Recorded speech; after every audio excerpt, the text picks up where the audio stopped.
अस्सलामुअलैकुम, मैं हूं अब्सा कोमल। आज के प्रोग्राम में मुख्तलिफ हवालों से बात होगी। एक तो अदालती खबर जो आप लोग सुन चुके होंगे, पेशावर हाईकोर्ट की तरफ से पीटीआई का जो इंतखाबी निशान है, बल्ले का निशान, इसके हवाले से उनके लिए एक बड़ी पेशरफ्त हुई है।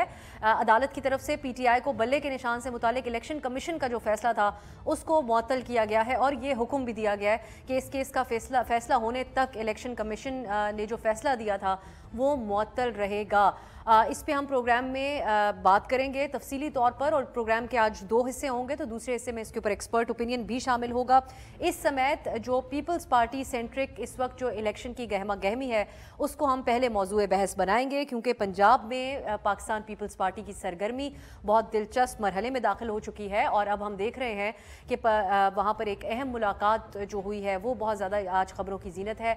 यूसुफ रज़ा गिलानी साहब की रिहाइश गाह पर मुल्तान में पीपल्स पार्टी के वफ्द की JUIFA के वफ्द से मुलाकात हुई, और दूसरी तरफ पीपल्स पार्टी की हवाले से जो बयानात का सिलसिला है उनकी लीडरशिप का, उसमें भी इजाफा होता है। साबिक सदर आसिफ अली जरदारी साहब ने मीडिया से गुफ्तगू करते हुए कहा और ये दावा किया कि पीपल्स पार्टी अगली हुकूमत इलेक्शन के बाद बनाएगी, जबकि बिलावल भुट्टो साहब बदस्तूर मियाँ साहब को अपने निशाने के ऊपर रखे हुए हैं और अब वो ये कह रहे हैं कि पहले मियाँ साहब कहा करते थे कि मुझे क्यों निकाला, और अब वो पूछेंगे कि मुझे वापस क्यों बुलाया।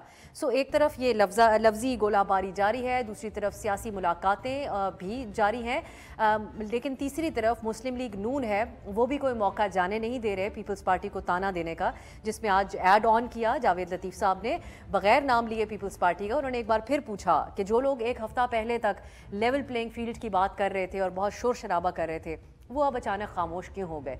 सो प्रोग्राम के इस पहले हिस्से में हम इसी मौजू के ऊपर बात करेंगे कि पिछले चंद दिनों में क्या बदला है पाकिस्तान पीपल्स पार्टी के लिए, और इस पर बात करने के लिए हमने राब्ता किया है पाकिस्तान पीपल्स पार्टी के मरकज़ी सेक्रेटरी जनरल नैयर हुसैन बुखारी साहब से। बहुत बहुत शुक्रिया नैयर बुखारी साहब आपके कीमती वक्त के लिए। इन सब मामलात जिसका मैंने हवाला दिया, इस पे जाने से पहले ये जो आज पेशावर हाई कोर्ट का फैसला है जो हुक्म है, इस हवाले से मैं आपका पॉइंट ऑफ व्यू जानना चाहूँगी। पीटीआई के इंतखाबी निशान के हवाले से ये मामला है, जो इलेक्शन कमीशन ने फैसला किया था उसको मुअत्तल किया गया है। पाकिस्तान पीपल्स पार्टी का मौक़िफ़ इस पे अहम है क्योंकि माजी में आप लोग भी इंतखाबी निशान से महरूम हो चुके हैं और मुख्तलिफ हवालों से उसका भी आजकल बारहा हवाला दिया जाता है। आप कैसे देख रहे हैं सर इस पेशावर हाई कोर्ट के फैसले को? शुक्रिया। गुजारिश है कि पाकिस्तान पीपल्स पार्टी से जो ओरिजिनल हमारा इंतखाबी निशान होता था वो तलवार थी, तो वो जब 1988 ऑनवर्ड इलेक्शंस हुए तो ECP ने उस लिस्ट से निकाल दिया तलवार को, और अल्टीमेटली फिर हमें तीर लेना पड़ा उस वक़्त। अभी जो सूरत हाल है इनका केस थोड़ा मुख्तलिफ है कि इलेक्शन एक्ट 2017 के नीचे इंट्रा पार्टी इलेक्शन जो हैं वो ज़रूरी हैं। इससे पहले वो पॉलिटिकल पार्टीज़ ऑर्डर 2002 था, उसमें भी इंट्रा पार्टी इलेक्शन होते थे। फिर एक कंसोलिडेटेड लॉ आ गया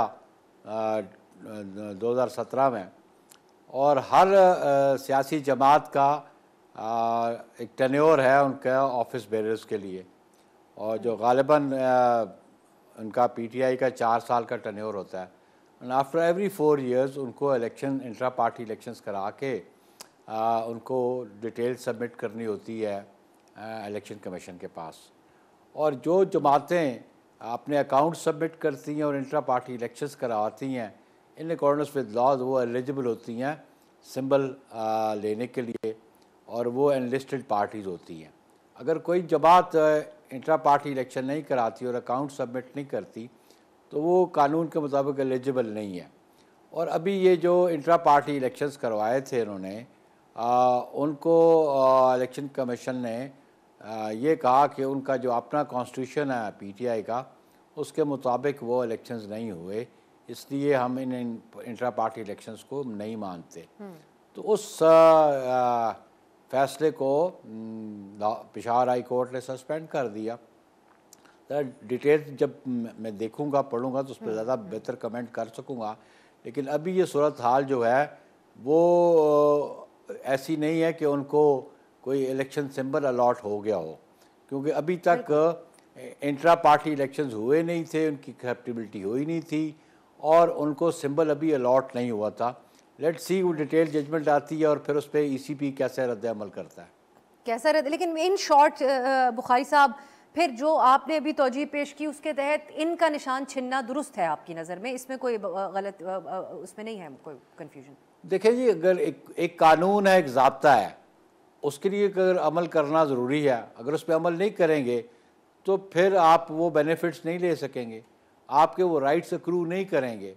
तो अभी इट इज़ बिटवीन ईसीपी और पीटीआई, और पीटीआई का इंट्रा पार्टी इलेक्शंस, अगर कोर्ट ये कहती है कि जी उनके इंट्रा पार्टी इलेक्शंस दुरुस्त थे तो फिर डिफरेंट सिचुएशन होगी। अभी तक इस पर कोई वर्डिक्ट नहीं है, वर्डिक्ट सिर्फ एक सस्पेंशन है उस ऑर्डर की, लेकिन एक अल्टीमेट ये डिसीजन आए कि वो डिसीजन ये आए कि या आया जो ईसीपी का फैसला था कि उन्होंने इंट्रा पार्टी इलेक्शंस को नहीं माना वो गलत था, या वो कहे कि वो दुरुस्त था, तो फिर आगे डिसीजन होगा। तो अभी जो सस्पेंशन है it is not a detail order, और ये फाइनल वर्डिक्ट भी नहीं है। और बिल्कुल अदालती छुट्टियों के बाद इस मामले को सुना जाएगा बाकायदा तौर पे। अब बुखारी साहब, लेवल प्लेइंग फील्ड के हवाले से मामलात नून लीग को बहुत सता रहे हैं, आए रोज़ बयानात आ रहे हैं, तो ये आपसे मैं जाना, आज जावेद लतीफ़ साहब ने कहा कि जो लोग एक हफ़्ता पहले तक मुतालबा कर रहे थे अब क्यों नहीं कर रहे। सो आप लोगों को, पाकिस्तान पीपल्स पार्टी को अब as of now level playing field मिल चुकी है या कोई मुतालबा बाकी रह गया आपका? नहीं, देखिए ये जावेद लतीफ़ साहब का एक अपना मौक़िफ़ है, वो तो बड़े अरसे से बेनिफिशरी हैं, उनकी जमात हमेशा बेनिफिशरी रही है अदालतों से रिलीफ लेने पे और एग्जेक्टिव ऑर्डर्स से उनको रिलीफ मिलती रही हैं। जावेद लतीफ़ साहब को वो 2000 में जब वो बैरून मुल्क गए, मियाँ नवाज़ शरीफ साहब या उनकी फैमिली गई, तो उस वक़्त वो कन्विक्टेड थे। फिर 2007 में भी वापस आ गए वो, और वो भी किसी के आशीर्वाद की बुनियाद पे आए। 2019 में जो बाहर गए वो कन्विक्टेड थे, और फिर वापस आके अभी जिस तरह रिलीफ मिली, तो वो रिलीफ लेने के माहिर हैं, वो रिलीफ ले लेते हैं। पाकिस्तान पीपल्स पार्टी ने तो कभी भी भरोसा भी नहीं किया और आसरा भी नहीं किया कि हमें कोई आउट ऑफ वे कोई रिलीफ मिलेगी। पाकिस्तान पीपल्स पार्टी तो हमेशा कंटेस्ट करती रही है, ऑड हालात में भी। 1988 शिकवा तो कर रहे थे ना बुखारी साहब, बिलावल साहब हर दिन शिकवा कर रहे थे कि इंतखाबात के हवाले से लेवल प्लेइंग फील्ड नहीं है। बिल्कुल इसलिए कर रहे थे कि जो कंडक्ट था ना केयर टेकर्स का, वो कंडक्ट बड़ा वाज़ेह था कि वो एक तरफ उनकी झुकाव था एक जमात की तरफ, और पीपल्स पार्टी सिर्फ एक अपनी जमात के लिए लेवल प्लेइंग फील्ड की बात नहीं करती थी। पीपल्स पार्टी तो दीगर तमाम जमातों के लिए भी बात करती थी कि तमाम वो पॉलिटिकल पार्टीज़ जो इलेक्शन कमीशन में एनलिस्टेड है, जो एलिजिबल है टू कंटेस्ट इलेक्शंस, उनके लिए लेवल प्लेइंग फील्ड होनी चाहिए। सिर्फ एक जमात को बेनिफिट नहीं मिलना चाहिए, या उनको आउट ऑफ वे कुछ उनको अकोमोडेट नहीं करना चाहिए। उसकी सीधी मिसाल है कि डेवलपमेंट प्रोजेक्ट्स थे, ब्यूरोक्रेसी की शफलिंग थी। सिंध में तो डेवलपमेंट प्रोजेक्ट्स हमारे रोक दिए कि जो रिहेबिलिटेशन के थे फ्लड अफेक्टेड्स के, यहाँ पे वो सूरत ऑल थी। इसीलिए हमारी सेंट्रल एग्जेक्टिव ने फैसला किया कि आसिफ अली जरदारी साहब को ये इख्तियार दिया कि आप कंसर्न लोगों से बात करें कि लेवल प्लेइंग फील्ड तमाम सियासी जमातों के लिए हो। तो कंसर्न लोगों ने सुना बुखारी साहब इस बात को, क्योंकि अगर आप लोगों के केयर टेकर से के हवाले से झुकाव के एतराज़ात थे, केयर टेकर सूबों के अंदर भी वही बैठा है, पंजाब में भी वही बैठा है और फेडरल में भी, लेकिन एक तब्दीली ज़रूर आई है। वज़ीर दाखिला की अहम पोजीशन पे जो बैठे हुए थे सरफराज बुगटी साहब, वो इस्तीफ़ा दे के आप लोगों के साथ शामिल हो चुके हैं। तो क्या जरदारी साहब की सुन ली कंसर्न क्वार्टर्स ने? देखिए जी, बात यह है कि ECP को हम कन्वे करना चाहते थे। हमारा ये मुतालबा था कि वो इसका नोटिस ले, कॉग्निजेंस ले। हम ये समझते थे कि डे वन हमने कहा कि जो लोग पाकिस्तान मुस्लिम लीग के साथ मुंसलिक थे वो केयर टेकर कैबिनेट में थे। अभी आप कल देख लें कि आज चीमा साहब को रिमूव किया गया, तो आज चीमा साहब की एफिलिएशन या कमिटमेंट किस जमात के साथ थी वो बड़ी वाज़ेह थी, और इसलिए उनको रिमूवल करना पड़ा। इसी तरह वो उनके असल फाद जो हैं उनके बारे में भी बड़ी सामने बात थी। तो इसलिए ब्यूरोक्रेसी के हवाले से देख, इवन इन इस्लामाबाद जो IG इस्लामाबाद और डिप्टी कमिश्नर हैं वो केयर टेकर के ज़माने में वही बैठे थे जिनको शहबाज शरीफ साहब ने अपॉइंट किया था। और अभी कल इलेक्शन कमीशन ऑफ पाकिस्तान ने उसके लिए भी एस्टैब्लिशमेंट डिवीजन को लिखा। तो इस किस्म के इक़दाम थे केयर टेकर्स के जो बड़े वाज़ेह थे कि वो किसी एक सियासी जमात को फैसिलिटेट कर रहे हैं। लेकिन अब बेहतरी है बुखारी साहब, ये फिर कहना दुरुस्त है इस वक्त नून लीग का, या फिर एक तासुर के तौर पे कि अब पीपल्स पार्टी के लिए बेहतरी है हालात में इस वक्त जो चंद दिन पहले नहीं थे? देखने में आ रहा है। हम ये समझते हैं बेहतरी सिर्फ पाकिस्तान पीपल्स पार्टी के लिए नहीं, हर उस सियासी जमात के लिए होनी चाहिए। अगर election commission of Pakistan ensure नहीं करेगा free fair and transparent elections, उनके नताइज को फिर लोग कबूल नहीं करेंगे, और अगर वो नताइज कबूल ना हुए तो फिर मुल्क में पॉलिटिकल स्टेबिलिटी नहीं आएगी और फिर इकोनॉमिक स्टेबिलिटी भी नहीं आएगी। ये पाकिस्तान के लिए और पाकिस्तान में पॉलिटिकल स्टेबिलिटी के लिए ये बहुत ज़रूरी है। पंजाब के एतबार से आप लोग क्या करने जा रहे हैं? मुल्तान में जो मुलाकात हुई JUI के साथ, इंतखाबी कोई इत्तेहाद होने जा रहा है JUI के साथ आप लोगों का? देखिए काफ़ी दिन पहले कोई ऑलमोस्ट फोर्टनाइट अर्लियर मतलब है कि एक पाकिस्तान पीपल्स पार्टी ने हर प्रोविंस के लिए कमेटीज़ कॉन्स्टिट्यूट की थी जो नेगोशिएशन करती थी पॉलिटिकल पर्सनालिटीज़ के साथ, और उसी सिलसिले की ये पेशरफ्त है कि मुल्तान में मुलाकात हुई है और दीगर सूबों में भी हमारे जो नॉमिनीज़ थे पार्टी के वो पॉलिटिकल पर्सनालिटीज़ से गुफ्तगू कर रहे हैं। और हम पॉलिटिक्स में हम तो डायलॉग पे बिलीव करते हैं, पीपल्स पार्टी ने हमेशा डायलॉग पे बिलीव किया है और डायलॉग से खबर चल गई थी इत्तेहाद के हवाले से, तो मैं ये आपसे कंफर्मेशन चाह रही थी, इत्तेहाद के हवाले से कोई बात हुई?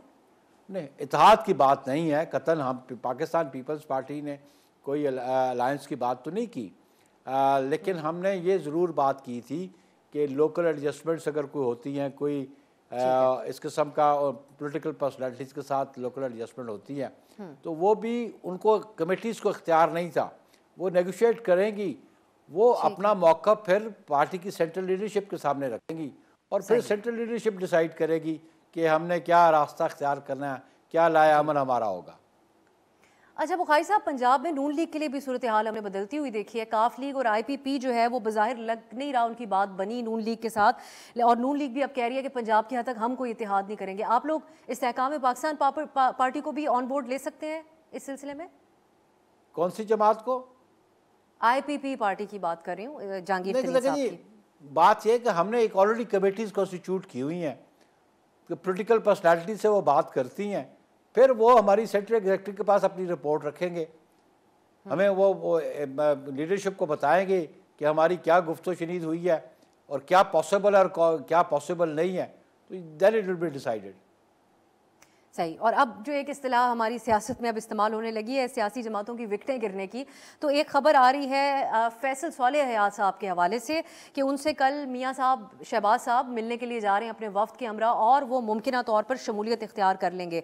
सो आप लोगों के लिए आप समझते हैं कि ये एक सेटबैक के तौर पे इसको माहिरीन तो देखते हैं पंजाब की हद तक पीपल्स पार्टी की जो प्रेजेंस है उसमें फैसल सालेह हयात साहब झंग से उनकी को एक अहम रुकन समझा जाता था, इस एतबार से पिछले इलेक्शन में भी उन्होंने अच्छे वोट हासिल किए थे। देखो जी, बिल्कुल फैसल सालेह हयात साहब पाकिस्तान की पॉलिटिक्स में एक मोतबर नाम है। वो पीपल्स पार्टी छोड़ के चले गए, फिर पीपल्स पार्टी में आ भी गए, पिछले इलेक्शन में उनको चंद वोटों से हराया गया, बल्कि वो जीते हुए थे और बड़ा बिलेटेड रिजल्ट निकला उनका।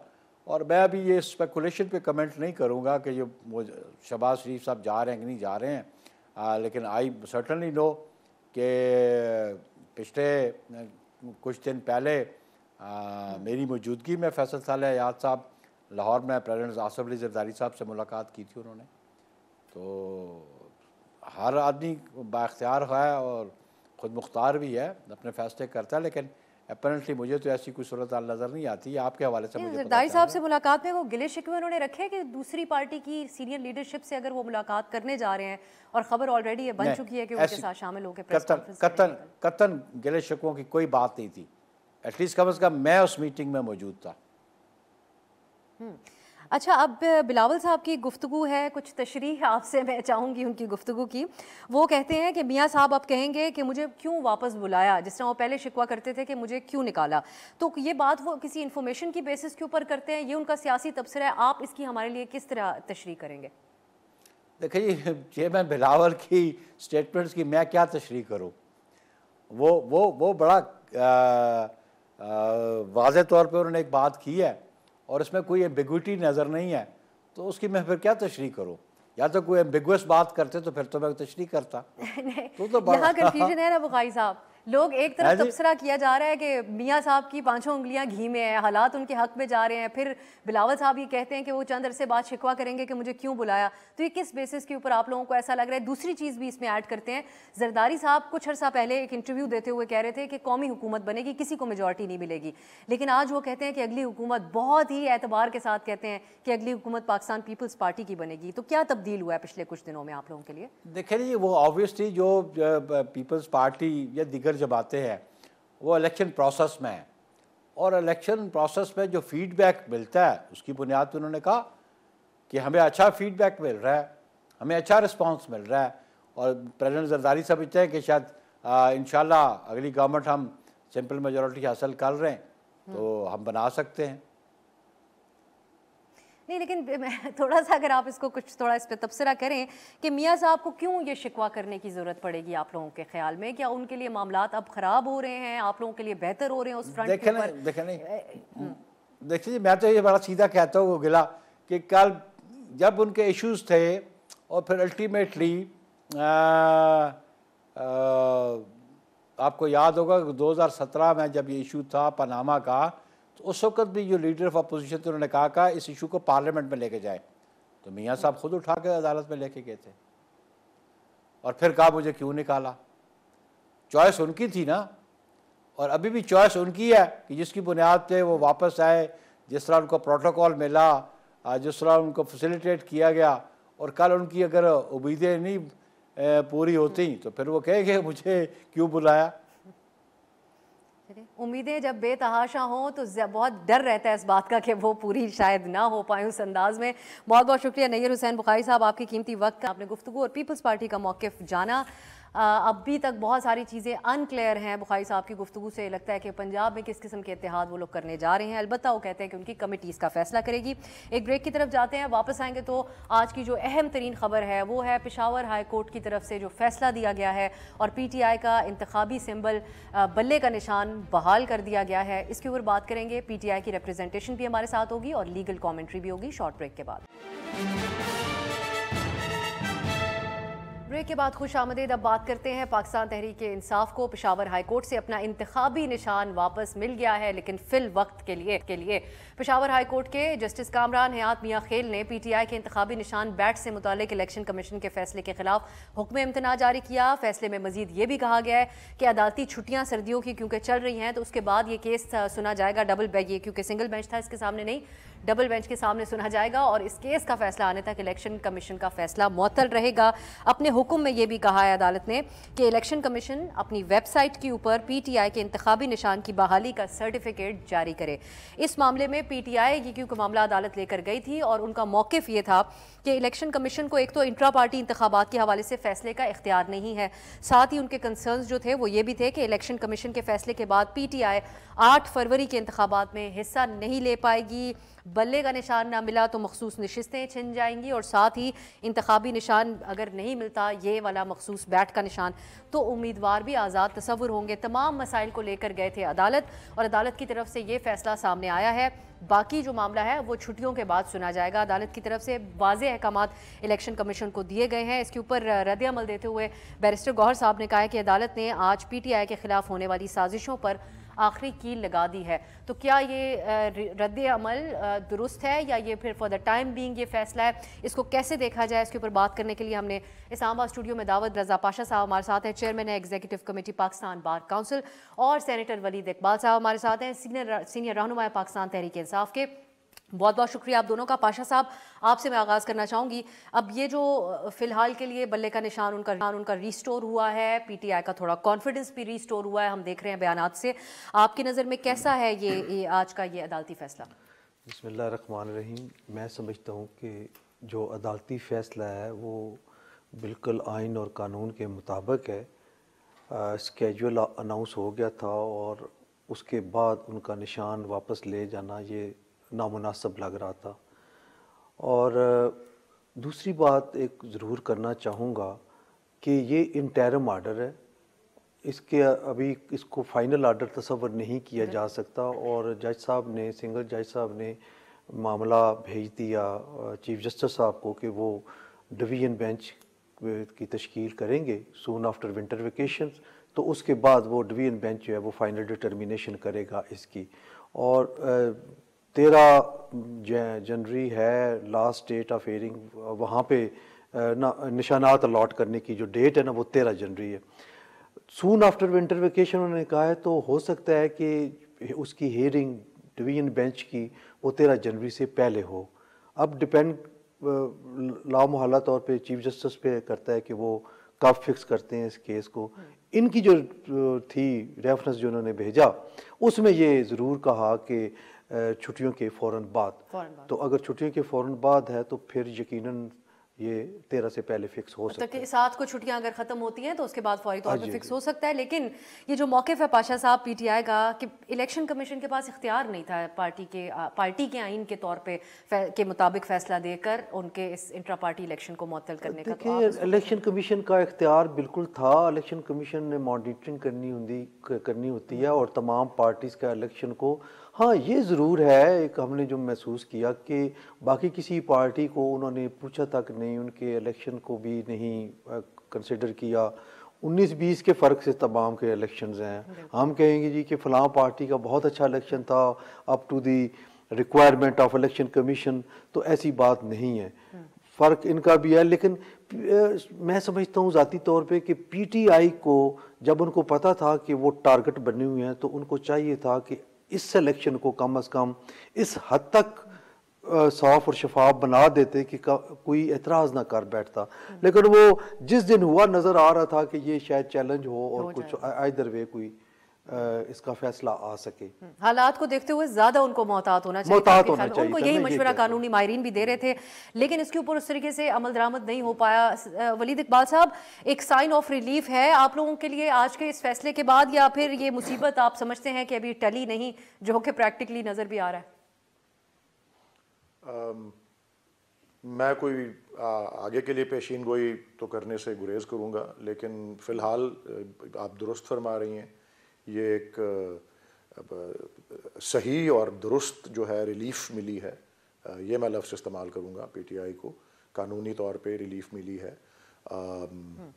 जो चेयरमैन पीटीआई जो कि बहाल हो गए हैं इस फैसले के या इस हुक्म के नतीजे में, इन्होंने जो फरमाया कि ये एक आखिरी कील है, इसको मैं आखिरी कील तो नहीं कहूँगा लेकिन कील ज़रूर है, और मेरे नज़दीक पहला कील है, और एक दो और कील भी ठुकेंगे बाद में मेरे ख्याल में। क्योंकि क्योंकि मैंने तो टीवी पे ही देखा है, मैं वहाँ तो नहीं मौजूद था कोर्ट में और ना मैंने केस की फ़ाइल पढ़ी है, लेकिन मुझे जो महसूस हुआ है वो ये है कि अदालत ने और सिंगल जज जो हैं पेशावर हाई कोर्ट के, उन्होंने इसको ज़्यादा बड़े पिक्चर में और मजमूई जो है हैसियत में देखा है इसको, ना कि बहुत ज़्यादा तफसील में जाने के बजाय कि जी ये वो इलेक्शन किस तरह हुआ और कब हुआ और कैसे हुआ। उन्होंने मैं समझता हूँ कि जो हमारे आइन के 2 क्लॉजेज़ हैं ख़ास तौर पे बुनियादी हकूक़ के हवाले से, आर्टिकल 17 फ्रीडम ऑफ एसोसिएशन का जो है, और ग़ालिबन आर्टिकल 24 है equal treatment under the law, कि सबको साथ यकसा 25 है जी, आई स्टैंड करेक्टेड। सो 25 को और 17 को ख़ास तौर पे मेरे ख़्याल में जो है उसको मद्देनज़र रखा गया है। और ये ऑब्जर्वेशंस भी जो टिकर्स जो चल रहे थे उनसे भी पता लग रहा था कि ये इलेक्शन शेड्यूल जब अनाउंस हो गया है तो इस तरह से किसी पार्टी को महरूम करना इंतखाबी निशान से मुतरादिफ है उस पार्टी को इलेक्शन के इस पूरे अमल से ही आउट कर देना। तो ये बात भी बिल्कुल दुरुस्त है, और मेरे ख्याल आप 2-3 रोज़ पहले आप ही के अखबार में, लेकिन आप लोगों के सेनेटर साहब क्या मखसूस खदशात क्या थे अगर बैट का साइन नहीं मिलता, विच इज़ सिम्बॉलिकली बल्ले के निशान की अहमियत आपके पार्टी के जो कायद हैं वो क्रिकेटर रहे, उस एतबार से भी लोग जानते हैं, लेकिन फिर इसके अलावा आप लोगों के क्या खदशात थे अगर ये साइन ना मिलता? ऑन दी अदर हैंड हम आपके पार्टी के लोगों से बात करते थे, वो कहते हैं हम अपना जो मौक़िफ़ है वो लोगों तक पहुँचाना हमारे लिए कोई मुश्किल काम नहीं है, क्योंकि सोशल मीडिया प्रेजेंस भी बहुत ज़्यादा है। नहीं, एक्चुअली मैं एक बात और पहले अर्ज़ करना चाह रहा था। वो 2-3 रोज़ पहले आपके अखबार में ही ये बात आई हुई थी, डॉन में ही एक तज्ज़िया था, आपने उसका एक हिस्सा जो है उस पर कुछ रोशनी डाली अभी बात करते हुए, और वो ये था कि जी पीटीआई के ऊपर लोग तनकीद कर रहे थे कि इनको चाहिए था कि जब ये अंडर वॉच हैं तो ये इलेक्शन को इस तरह किया जाता। उसी मजमून में दूसरी तरफ उतनी ही तनकीद इलेक्शन कमीशन ऑफ पाकिस्तान की भी की गई है कि उन्होंने भी इस पे गलत इकदाम ये उठाया है और गलत तरीके से 174 सियासी जमातें हैं, उनके इलेक्शन उनको नहीं कहीं नजर आए। और मैं अब आपके मखसूस इस सवाल का जवाब ये देना चाहता हूँ कि ये बल्ले से महरूम करने की हद तक नहीं था कि जी बल्ला ले लेंगे और उसकी जगह पे कोई मोमबत्ती दे देंगे या चिराग दे देंगे जो एक शुरू में निशान होता था।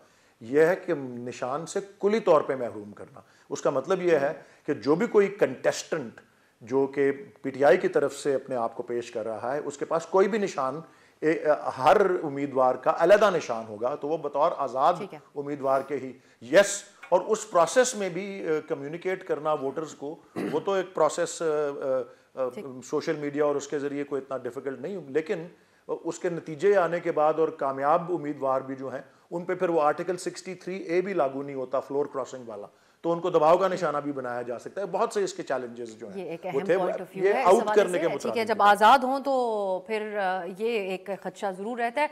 पाशा साहब, अब ये क्योंकि सिंगल बेंच का फैसला है, सो उस हवाले से क्योंकि इलेक्शन कमीशन भी एक आइनी इख्तियारात भी बेतहाशा हैं उनके पास, वो इसके ऊपर किस तरीके से कानूनी तौर पर रिएक्ट कर सकते हैं या फिर ऑप्शंस कम हैं उनके पास? देखिए, election commission of Pakistan at the most ये कर सकता है कि वो शायद एग्री पार्टी रादर जो जिसने इनके खिलाफ किया हुआ था वो कर सकता है आईसीए में चला जाए या सुप्रीम कोर्ट में चला जाए। क्योंकि ये रिट है, डायरेक्टली फाइल हुई है, तो मे बी कि वो आईसीए में जा सकते हैं या सुप्रीम कोर्ट की ऑप्शन भी उनके पास मौजूद है। तो ऐसी कोई बात नहीं, चैलेंज किया जा सकता है। इसीलिए तो डिवीजन बेंच का हवाला है कि वो आईसीए वाली गुंजाइश भी नहीं रहती, तो सीधा सुप्रीम कोर्ट वाली बात नहीं। सेनेटर साहब, एक आपकी इतला के लिए कि जो केपी है और सिंध हाई कोर्ट, उसमें जो रिट फाइल होती है वो डिवीजन बेंच ही सुनता है। जहाँ आपके लाहौर हाई कोर्ट में और इस्लामाबाद में सिंगल बेंच सुनता है। ये थोड़ा सा उनके अपने रूल्स की है, तो वो इसलिए पहले ये जमगोइयाँ हो रही थी कि डिवीजन बेंच के पास जाना चाहिए था, इसीलिए जज साहब ने ये समझते हुए वो फिर डिवीजन बेंच को रेफर किया मैटर। और ये मामला पीटीआई पेशावर हाई कोर्ट ही क्यों लेकर गई, एक ये भी इस सवाले से भी पेशावर हाई कोर्ट जी उनका चॉइस था, कंफर्टेबल फील किया उन्होंने, बजाय इसके कि इस्लामाबाद हाई कोर्ट करते तो वहाँ उन्होंने कहा कि शायद वहाँ में, क्योंकि पहले भी एक दो उनको रिलीफ मिले, तो इसलिए फिर ये चॉइस होती है पार्टी की, उनकी चॉइस थी, उनकी चॉइस थी। लेकिन एक चीज़ मैं ज़रूर कहूँगा कि आज यकीनन इनको बहुत बड़ा रिलीफ मिला है। ये सिर्फ 63 की बात के अलावा एक और चीज़ बड़ी है मैं कि इनकी जो फीमेल जो कैंडिडेट्स थी और अकलीती जो है वो कैंडिडेट्स, उनकी जो फहरिस्त थी वो बिल्कुल वो भी फारग हो जाते, और क्योंकि कोई और निशान तो मिलना नहीं था तो ये आज़ाद होते, जिस तरह सेनेटर साहब ने भी फरमाया। तो फिर ये बहुत बड़ा इनको धचका लगना था। मैं ये अर्ज करना चाहता हूँ कि इतना बड़ा रिलीफ लिया, तारीफ ही सब कर रहे हैं, कोई फैसले खिलाफ भी होते हैं, इतना कंडेम ना किया करें कि जो अदम बर्दाश्त का कल्चर पाकिस्तान में परवान चढ़ा है और जिसको तकवीयत ये पहुँचाते हैं, वो बड़ा ख़राब होता है काम। अदालतों में फॉर एंड अगेंस्ट फैसले आते रहते हैं, मेरा ख्याल है बैलेंस्ड अगर अपने आप को रखें तो वो ज़्यादा बेहतर है। कोई अच्छा दिन होता है और कोई तरह अच्छा दिन नहीं होता, तो अपने रिएक्शंस को वाकई मुतवाज़िन किस्म का, बराबर बैलेंस्ड किस्म का रखना चाहिए। वलीद साहब, अब एक मसला है, बल्ले का निशान तो आपको मिल गया, लेकिन अंपायर का आप लोग क्या करेंगे, जिसको एक खुसूसी अहमियत हासिल रही माजी के इलेक्शन में आप लोगों के लिए भी, और इसके अलावा इन जनरल पाकिस्तानी सियासत के अंदर सारी सियासी जमातों के लिए, तो उस सिलसिले में क्या होगा आप लोगों के लिए? देखें जी, हम अपने इस सियासी जद्दोजहद पे अपना फोकस रखना चाहते हैं कि जी हमने मैदान में उतरना है और कानून और आइन में जो हमारे हकूक़ हैं उनको बरकरार रखते हुए हमने उतरना है। और हम जिस तरह से आपने सुना होगा, हमारे किसी एक तर्जुमान ने ये कहा था, हामिद खान साहब ने गालिबन कहा था कि जी ये आप फील्ड हमें दे दें, लेवल हम खुद कर लेंगे, फील्ड तो मिले पहले। ये तो फील्ड से ही महरूम कर रहे थे ना हमको। और ये जो आप ये अब जो अदालत को तनकीद का निशाना बना रहे हैं दीगर सियासी जमातें, अब ये फिर से मैं आपकी अखबार में 2 दिन पहले आपके साबिक एडिटर जो हैं अब्बास नासिर साहब, उन्होंने इन सियासी जमातों का जो जिस किस्म के अल्फाज उनके लिए इस्तेमाल किए हैं कि उनको तो तसल्ली मिल रही है कि वो कामयाब हो जाएंगे, लेकिन जिस तरह से वो एक अमल का हिस्सा बन रहे हैं, ये पॉलिटिकल क्लास बन रही है। और क्या अल्फाज उन्होंने इस्तेमाल किए हैं, डेमोक्रेसी को अंडरमाइन करने और डेमोक्रेसी को डिमीन करने, यानी उसकी तजलील करने, उसकी तौहीन करने डेमोक्रेसी की, और उसको कमज़ोर बनाने, उसको मजरू करने के एक प्रोसेस में जो ये हिस्सा ले रहे हैं। बल्कि उनको तो वेलकम करना चाहिए, दीगर पॉलिटिकल पार्टीज़ को वेलकम करना चाहिए इस बात को कि जी ठीक है, हम खुला मुकाबला कर रहे हैं और ऐसा मुकाबला कर रहे हैं जिसमें हमारा हरीफ जो है वो भी उन्हीं आईनी हकूक़ का नहीं, ऐसी कोई मिसालें लेकिन हमें सेंटर साहब माजी से भी नहीं मिलती। यहाँ आपकी जो बड़ी हलीफ जमात है वो मुस्लिम लीग नून है और उनकी तरफ से एक नया बयानिया बिल्ड किया जा रहा है। आज जावेद लतीफ़ साहब भी बोले, तलाल चौधरी साहब भी इस हवाले से बोले और इरफान सिद्दीकी साहब ने भी इस पे बात की और वो डॉन के प्रोग्राम में ही उन्होंने की। वो ये कहते हैं कि अगर 9 मई वालों को सज़ा नहीं देनी तो एक ताकतवर इदारे जिनके लोगों को सज़ा दी गई, इदारा फौज के इदारे की वो बात कर रहे हैं, तो फिर उसका क्या फ़ायदा हुआ, वो भी आप वापस ले लें। क्यों दूसरी तरफ तलाल साहब भी ये बात कहते हैं कि एक दिन अगर कोई एयरबेस पर हमला आवर हो जाए तो वो दहशतगर्द होता है, ये लोग हमला करें तो ये कहें हम सियासी कारकुन हैं। इन शॉर्ट वो ये कहना चाह रहे हैं कि 9 मई के जुर्म की वजह से आप लोगों के इलेक्शन लड़ने के ऊपर ही वो एतराज़ करें और आपके सियासी पार्टी कहलाने के ऊपर वो एतराज़ करें। जी, अब ये तो बिल्कुल 2 अलग मौजू है ना। ये जो अब आज जो मामला पेशावर हाई कोर्ट में गया है और इलेक्शन कमीशन ने जो अपनी इलेक्शन कमीशन की क्रेडिबिलिटी और ऐसे इलेक्शन की क्रेडिबिलिटी में, अब इसको भी, इस पर भी गौर करें आप कि आप कोई अखबार खोल के देख रहे हैं, कोई एडिटोरियल देख लें आप, हर जगह यही आ रहा है कि जी हमारी स्याही खत्म हो रही है, हमारे कागज खत्म हो रहा है, पेपर खत्म हो रहा है, इस बात को क्या कह के कि भाई इलेक्शन को क्रेडिबल होना चाहिए, इलेक्शन को फेयर होना चाहिए। और अखबार और एडिटोरियल्स तो वलीद साहब 2018 के इलेक्शंस में भी यही कहते थे। आप उसके बाद के डॉन में छापे हुए एडिटोरियल्स अगर निकाल के देखें, आरटीएस बिठाने के ऊपर भी इतनी इंक जाया की गई थी। तो what I am trying to say is कि बहुत से सहाफती इदारे असूल के साथ खड़े होते हैं पाकिस्तान। अच्छा देखें जी, मैं आपको एक अर्ज कर दूं कि एल्बर्ट आइंस्टाइन का एक कोटेशन है, मैं काफ़ी दफ़ा पिछले दिनों में बता चुका हूँ इसका, कि अगर आप वही तजर्बा बार बार करें और तवक्को करें कि मुख्तलिफ नताइज आएंगे, वो अहमकाना बात है, इट्स स्टूपिडिटी। तो मेरे ख्याल में हमें ड्यूरेबल डेमोक्रेसी की तरफ जाना चाहिए और ऐसी डेमोक्रेसी की तरफ जाना चाहिए जो कि वाकई इस्तेहकाम लेके आए हमारे मुल्क के अंदर, और जो कि हमारी मईशत जिसको बहुत ही चैलेंजेस का सामना है उससे जो है इनेबल करे कि हम उससे बाहर निकल सकें, उस बहरान से। और मैं ख़ास तौर पे अब ये अगर इरफान सिद्दीकी साहब की आपने मिसाल दी और दीगर लोगों की मिसालें दी, देखें जी 9 मई के अंदर जो वायलेंस हुआ, एक तो अभी ये साबित नहीं हुआ, और मैं तो मुसलसल इस बात को मुस्तरद करता रहा हूँ कि ये किसी पार्टी पॉलिसी के बतौर एक पार्टी के किसी ने ये किया है। ये लोगों के इनफरादी फेल थे, वो इश्तिहाल में थे, उन्होंने किए, और कोई बीच में मिसक्रिएंट्स भी आए हों, ये तो अभी फैसला अदालतों ने करना है। अब सबको पता है अदालती प्रोसेस हमारा जो है उसकी तवालत क्या होती है। एक तरफ अदालतें फैसला करें कौन कसूरवार है कौन नहीं है और उसको सजा दे 9 मई के लिए। नंबर 2, 9 मई के अगर अवाम के ऊपर कोई इम्पैक्ट है, अगर अवाम इसको समझते हैं कि जी 9 मई में जो हुआ वो इस काबिल है कि जी उन लोगों को वोट ना दिया जाए, तो आप अवाम को मौका दें, वो उनको ना वोट दें या वो उनको वोट दें। अदालतें उनको कसूरवार साबित करें और ना बेकसूर साबित करें और अवाम फैसला करें कि जी वो इस लायक हैं कि उनको इलेक्ट किया जाए। ये सेनेटर साहब डिबेटेबल है, इसके ऊपर फिर एक शॉर्ट ब्रेक वापस आते हैं। मैं इस पे पाशा साहब से ये बात करना चाहूंगी कि 9 मई के जुर्म की बुनियाद के ऊपर क्या उनसे उनका सियासत छीन लेनी चाहिए जो नून लीग मुतालबा कर रही है, कैसा है पाशा साहब के ख्याल में? शॉर्ट ब्रेक के बाद। ब्रेक के बाद खुश आमदीद। हम बात करें अब ज़रा 9 मई के हवाले से जो मुल्जिमान हैं उन पर नून लीग के मुतालबात हैं, कुछ शिकवे के अंदाज में वो सामने आ रहे हैं, मुख्तलिफ रहनुमा जो गुफ्तगू हो रहे हैं। पाशा साहब आप ब्रेक से पहले गुफ्तगू सुन रहे थे, ये काफ़ी नहीं है नज़र आ रहा नून लीग के लिए कि जो मिलिट्री ट्रायल्स की बात है या 9 मई के जो जुर्म है जो कि एक संजीदा जुर्म है, रियासत के ऊपर हमलावर होने का इल्ज़ाम है, तो आपके ख्याल में आप इसके ऊपर को कैसे देखते हैं? आपने वलीद साहब की गुफ्तगू सुनी, वो कहते हैं इंडिविजुअल्स का काम था ये, उस दिन को पार्टी की तरफ से बसात एहतराम इख्तलाफ कर रखूँगा इनकी इस बात से कि इंडिविजुअल्स का है।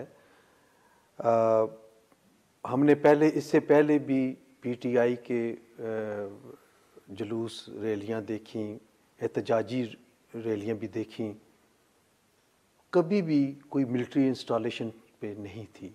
लेकिन ये 9 मई के बाद आप देखें तकरीबन कोई 250 के करीब ऐसी जगह हैं पूरे पाकिस्तान में जहाँ पे ये एहतजाज किए गए, जहाँ पे मिलिट्री इंस्टॉलेशन थी, एयर बेस थे, या मुजस्मे लगे हुए थे, या कोई यादगारें थीं। 250 के करीब, एक दो कम या ज़्यादा हो सकते हैं। देखिए, पहले आप लाहौर में लिबर्टी चौक पे करते थे, वही एहतजाज आपने उठा के कोर कमांडर हाउस के बाहर रख दिया। पहले आपने रावलपिंडी में कितने एहतजाज किए, लेकिन 9 मई वाला एहतजाज आपने GHQ के गेट पे कर दिया। लाइकवाइज मियाँ वाली में भी ये हुआ।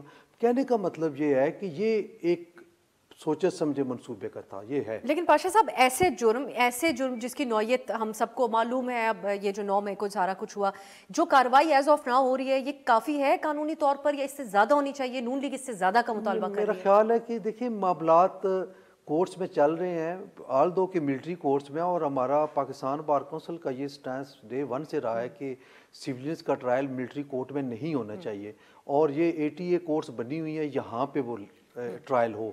लेकिन अब फांसी तो लग नहीं सकती जब तक, कानून क्या कहता है वो ये है कि जब तक गिल्टी करार ना पाए कोर्ट, सज़ा ना हो जाए। जिस तरह खान साहब का सज़ा याफ्ता हो चुके हैं, इसीलिए वो इलेक्शन नहीं ना लड़ पा रहे, या उनको लड़ने का मौका नहीं दिया जाएगा। तो अगर ट्रायल में वो यही समझा जाएगा कि वो मासूम है, और ये कानूनी इस्तिलाह है जिसका अब PTI के दोस्त कह रहे हैं जी कि सुप्रीम कोर्ट ने पहले सादिक और अमीन कहा था और अब मासूम कह दी है। वो मासूम कहने का मतलब जो ऑनरेबल सुप्रीम कोर्ट का था वो ये था कि जब तक डिक्लेयर नहीं हो जाता कि अनटिल प्रूव, बिल्कुल सही, तो उस वक्त तक तो ये मासूम ही, तो हर मुल्ज़म मासूम है जिस वक्त तक कि वो साबित ना हो जाए। अच्छा वलीद साहब, आपने ये इंडिविजुअल्स का इकदाम इसको कहा, एक तरफ आप लोग जिन लोगों ने ये हमला आवर हुए उसे उनको डिसोन करते हैं इस तरह की बात करके, दूसरी तरफ उनकी मुकम्मल ओनरशिप भी लेते हैं। अब इसी हमले के इल्ज़ामात के तहत मुकदमात में सनम जावेद साहिबा भी जो है वो गिरफ्तार हैं, उनको आप लोग पार्टी टिकट देना चाह रहे हैं। एक स्टार के सियासतदान के तौर पे मरियम नवाज़ के अगेंस्ट आपकी पार्टी उनको प्रेजेंट कर रही है पंजाब से, सो यहाँ तजाद नहीं है? देखें जी, मैं एक तो दो बातें यहाँ मिक्सअप हो रही हैं, मैं उनको पहले वाजे करना चाहता हूँ। एक एहतजाज करना और पुरअमन और गैर मुसल्लह एहतजाज करना, ये एक आईनी हक है, ठीक है जी। दूसरी बात कही गई कि जी जो कोई मकामात ऐसे थे जो कि ऐसी नौयत के थे कि जिनके ऊपर हमला किया गया। अब ये पुरअमन एहतजाज और दूसरी बात वायलेंस, मैं वायलेंस वाले हिस्से के ऊपर कह रहा हूँ कि वो जहाँ जहाँ जिस किसी ने भी किया वो एक बिल्कुल काबिल दस्तअंदाजी जुर्म है और जिसका उसको कैफरे किरदार तक पहुँचाना चाहिए। और मैं उस वायलेंस की बात कर रहा हूँ कि वो वायलेंस किसी ने भी जो किया, किसी ने तोड़ फोड़ की, किसी ने आर्सन किया, जलाओ, आग आतिश ज़दगी की और इस तरह की चीज़ें की, वो जो हैं वो मैं अब आपको तो कह रहे हैं ना कि जी इसको सियासी जमात को बतौर मजमूई एक दहशत गर्द डिक्लेयर किया जाए। मैं आपसे पूछता हूँ, यही जो मिसालें दी गई कि जी इतने मकामात पे गए, हमने बड़े जिले जुलूस देखे हैं, इसी मकाम पर वायलेंस हुआ था, तो इस पे मैं यही कह रहा हूँ कि वो वायलेंस जो था, वो तोड़ फोड़, जलाओ घेराव, लूट मार, वो इनफरादी फेल था। और उसके अलावा आप देखें कोई हमारी हिस्ट्री है कि भत्ताखोरी हमारी पार्टी से मुंसलिक हो, बोरी बंद लाशों की बात हमारी पार्टी से कि भाई एक हिस्ट्री ऐसी कोई आ रही हो, ऐसी कोई बात है ही नहीं। और मैं तो बरबला ये कहता आया हूँ कि मैं लेकिन प्रोवोक करने का कारकुनान को और अपने आप को सियासी जमातों के बजाय रियासत के मुकाबिल रखना और इदारों के मुकाबिल रखने का ट्रैक रिकॉर्ड बाकायदा तौर पे वली साहब अब आपकी पार्टी का बन चुका है। और खैर बहरहाल ये जो नून लीग का मुतालबा जी हमारी तमाम, मैं आपको आप इसको जिस मर्जी तरीके से बोलें, मैं आपको यही अर्ज करना चाहता हूँ, हमारी पार्टी और उसका मैनिफेस्टो और उसकी तमाम सरगर्मी कानून और आइन के मुताबिक है और उसके मुताबिक रहेगी। कोई मिसक्रिएंट्स आके अगर कोई वायलेंस कर दें तो हम उसको नहीं और उसको नहीं, आप देखें ना वो अदालतों का जो है, आपने किसी का एक शख्स का नाम भी लिया ना, आपने एक शख्स का नाम भी लिया कि एक खातून को पार्टी पेश कर रही है एज ए कैंडिडेट। देखें वो वीडियो फुटेज होगी, वहाँ पे ऐनी शाहिद होंगे, ये आप बताइएगा कि उस खातून ने, आप और मैं उसी तरह वो खातून किसी जगह को आग लगा सकती है, और वो आग लगाना भी एक आर्ट होता है, वो हर एक को नहीं आता, वो हर एक को नहीं आता करना। कौन से नहीं थे उसको आपने एलैबोरेट करने की कोशिश की वलीद साहब, गॉट योर पॉइंट। बहुत शुक्रिया इकबाल साहब, हसन रजा पाशा साहब, आपने नाज़रीन गुफ्तगू मुलाहिज़ा की है। अब देखते हैं आने वाले दिनों में ये नून लीग का जो मुतालबा या शिकवा नुमा एक मुतालबा है, क्या इसको कोई अहमियत दी जाती है, क्योंकि ये एक इंतहाई एक्सट्रीम किस्म का मुतालबा मालूम होता है। आज के लिए इजाज़त दीजिए, खुदा हाफिज़।